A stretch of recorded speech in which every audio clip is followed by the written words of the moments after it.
Assalamu alaikum and welcome to Reflections with Shandana Gulzar. Shandana Gulzar is a household name in Pakistani politics. She was the former Federal Parliamentary Secretary for Commerce, a member of the National Assembly from August 2018 to 2022, July. She's a trade lawyer by profession, and she's worked both nationally as well as internationally. Shandana was elected the chairperson Commonwealth Women Parliamentarians.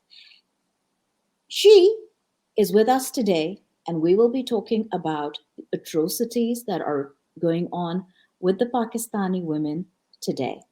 Shandana, we just celebrated Mother's Day, and the role of mother in Islam is very high. Pakistan constitutionally is an Islamic republic. How are our women being treated today? Thank you, Saman. And it's a pity. It's incredible, and it's. I don't know how to particularly describe the kind of trauma women in Pakistan are going through right now. But since you've mentioned Mother's Day, yes, it was just around the corner. Yes, mothers occupy a particular and a singular place in Islam in terms of both respect and dignity accorded to them. So it's not just women; it's also mothers. And I'm afraid for the last 14 months at this point in time, Pakistani women in politics, Pakistani women protesting, Pakistani women on the streets, no matter what their mode of dressing, whether they were women in parda or whether women, for example, in hijab or niqab, or women wearing Western attire or just regular Pakistani attire, every Pakistani woman who has dared to stand up for the constitution has been subjected to abuse of a sort never seen before. Perhaps I can start with images that were splashed across the world of a young woman, a differently abled woman, on a wheelchair being dragged by nearly 5 to 6 men, not figuring out why can't she stand up, abusing her further because she wouldn't stand up, not realizing she physically couldn't stand up, but metaphorically she had stood for Pakistan. Now, if we start the story of abuse, which has ended today, in some sense, ended, I mean, it's a new day today. We'll probably see fresh cases of abuse. But yesterday we heard horrific news about Anam Sheikh, a journalist, being picked up.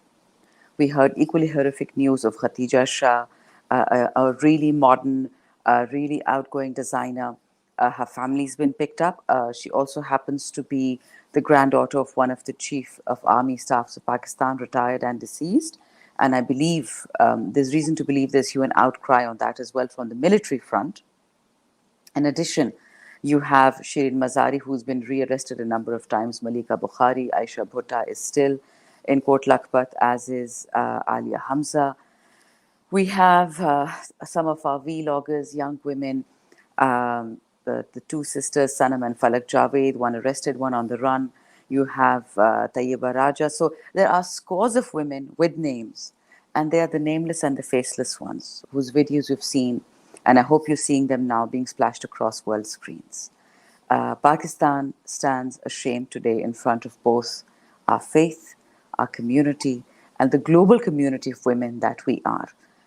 The fact that we choose to abuse women who want to make the public space their space is simply a sign that there is zero tolerance for women with views.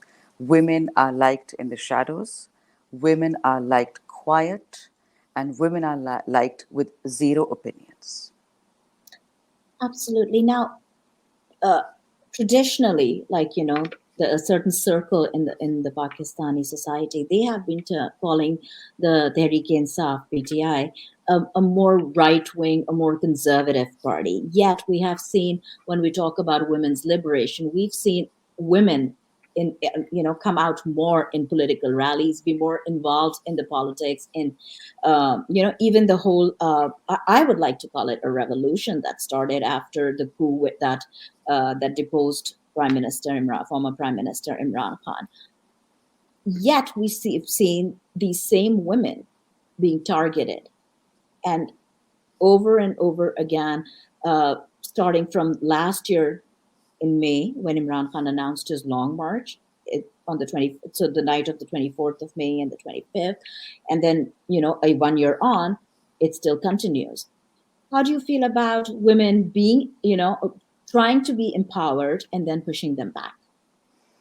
Thank you, Saman. So there's a history there. The reason initially PTI was called right-wingers party is because Khan Saab, the former Prime Minister Imran Khan, had suggested that for the decades-long trauma that Afghanistan was facing, the kind of deaths, destruction that we saw in Pakistan during the American war on terror in Afghanistan, and its negative outflows to Pakistan, 80,000 people lost their lives, nearly 60,000 from my province, KPK. And so Imran Khan suggested to them at the time that if you can't win from them, negotiate with them. And that's what people do. Lo and behold, 10 years later, the very same Americans who would not sit at the same table with the Afghan Taliban sat down with them and sorted out whatever agreement or deal they wanted.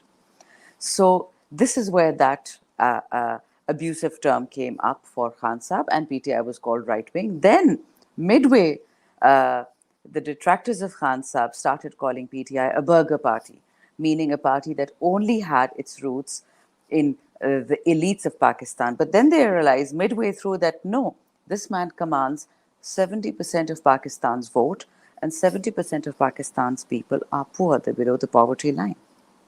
So this is, in some sense, I guess, an admission of defeat by both the enemies of Khan and Pakistan. And this is a twin concept. I'll explain this in a bit.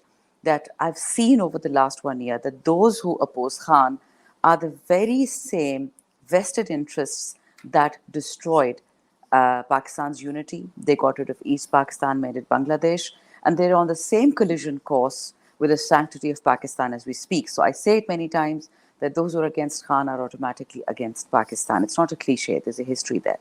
Secondly, you're very right, this abuse that started last year, 25th May, was the first abject manifestation that we saw, dragging disabled people, disabled women, children, shelling them with tear gas. We were all there. We were all abused. Many of us got lung infections. Omar Ayub, our brother, he lost his hearing. Many of us continued to suffer repercussions thereafter. Interestingly, I don't like the word suffer, nor do I like the word victim, but I think it's important to categorize and tabulate things that have been done against PTI women. I'll start with myself.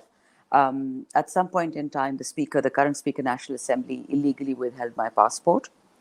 They then tried to blackmail me. They sent harassers to my home saying, we will do XYZ to you if you choose to stay with this party and continue to be vocal. Then in October of last year, I was re-elected as an MNA, and I have just been re-notified as an MNA by ECP 10 months down the line. That seat has been empty as of the 11th of April, 2022, so more than 380 days. Then in November, they did, when I went against the ECP and I did a case against them, they started harassing me in full form, sending different kinds of messages, violent messages, people I know, people I don't know. But again, this is a part of the learning curve. This is a part of the game, that even if you're either going to be a woman politician or you're going to be a politician, and you have to choose which one, because they've sort of backed us against the wall, and they didn't realize our strength would come out. They thought we would cower, we didn't. When I say we, I mean the entire womanhood of Pakistan. I had a sedition case against me instituted early February. They raided my mother's house when I wasn't home. They threw her out of the home. They did everything they could to her. Then another case recently has been, as you well know, the Wasif Kazmi case has been instituted against me. I'm under investigation for sending. Now, fast forward to the 9th of May. What happened? It was essentially a collision course of history with modern times. Pakistani women, as I said before, choosing to come out of their homes, women who have never voted in their lives at all, or for Khan, coming out in their burqas, in their conservative clothing, women coming out with their children, with their babies, with their infants, women coming out with their older mothers, women in wheelchairs, the elderly above the age of 80. Everyone has been seen in pretty much every public scenario you could think of, whether there were protests, whether there were huge conferences, whether there were gatherings, whether there were public rallies in favor of Khan. Every time And many of these people have come out without any call, without Khan. And we're still waiting for that call from Khan, because once that call comes in, there's no looking back. Of course. But these women have suffered an inordinate amount of abuse. One particular woman in Lahore complains of she's been checked after release from prison, and she's reported bite marks all over her body. Goodness. There are women who have been abused in different ways. They've not been allowed a change of clothing in jail. They've not been allowed food. They've not been allowed lawyers. They've not been allowed electricity. They've not been allowed, bedding. And that's a common concept. If you're in jail and you're in PTI, you will not get bedding. You will not get medication. You will not get basic toiletries. You'll share a toilet with 100 other women. But quite apart from that, the physical abuse that is being meted out, you've seen what's happening on the roads. So one particular woman has been dragged across the road. And usually in Pakistan, there's a law that only women police are able to apprehend any other women that are under suspicion, or there's a case or they've been indicted. Interestingly, on the 9th of May, men have openly abused women, and men have threatened women, men in authority, men wearing uniforms. And on top of that, protesters who have been arrested have been threatened with the loss of their women, and you can just imagine what else they've been threatened with. On the political spectrum, Qasim Suri's wife was arrested, who has nothing to do with politics. There's an arrest warrant as we speak for Imran Khan, the former Prime Minister's wife, Bushra Bibi, simply because she's a trustee in the Al-Qaeda University Trust.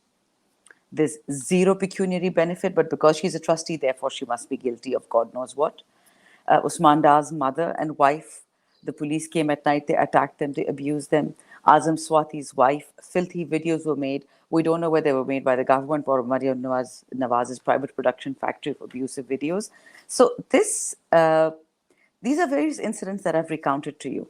And I'll reflect on them in a minute. But I think it's important to name the names. If this evil was nipped in the bud, when Fatima Jinnah was called a traitor, the mother of the nation was called a traitor when she was murdered. Thank you. When she was badgered, abused. No, it's fine. I understand this discussion is heavy, it's painful, and so it's not easy for me either. Because these were not things that I was ever taught. So it's a learning process. There's a very interesting, it's a book by an American author, and I once bought it from my father, God bless his soul. It's called Lies My Teacher Told Me in School. And it's about the various movements that took place in the United States for the independence of the country, for the slavery, for the abuse suffered by women, by colored people, by migrants. So unless we become an honest country and we talk about these painful things, we're not going very far anytime soon. Absolutely. So had this abuse been, had someone protested, had even 10, 15 people brought this up at an international as well as a local stage in Pakistan, Benazir Bhutto would never have been murdered. She would never have been martyred. You started with Fatma Jinnah, you took it to Bibi. Interestingly, my sedition case was perhaps the last. Fatma Jinnah's was the first, and I was the second woman sedition, the woman charged with sedition. And now I believe Abu Zar Salman Bukhari has actually, he had complained to the Lahore High Court, and Lahore High Court has done away with the sedition law. Despite that law not being in the books, cases are being filed against Imran Khan under the very same sedition law that is off the cards. And these are the colonial. These are absolutely. These are the colonial laws which were instituted in both India and Pakistan and Bangladesh now after the 1857 War of Independence, which the British called mutiny. So it's interesting. I also saw a different program a couple of days ago, and this is away from the subject of women for just a second for your international audience, that when 9/11 happened, a British journalist, an American journalist, a CNN journalist, asked Tony Benn, God bless his soul, he was a very venerable parliamentarian from the UK, and he was asked what he thought of Osama bin Laden. Now, that was the wrong time to bring that question up. And so the question was changed, and Tony Benn said, look, if you're going to ask me about freedom fighters, to us in Britain, George Washington was a terrorist because he took over a British territory. But for you Americans, he's a hero because he removed the oppressive colonizers. So take your pick. And I think that is what is happening to Pakistan right now. Imran Khan has been portrayed globally as somebody who is rebelling against the yoke of whatever our masters may or may not be dictating to him. And it is clear when he said absolutely not to this unhindered and abusive use of drones in Pakistan, where mostly children and civilians died, that's when Khan's fate was sealed.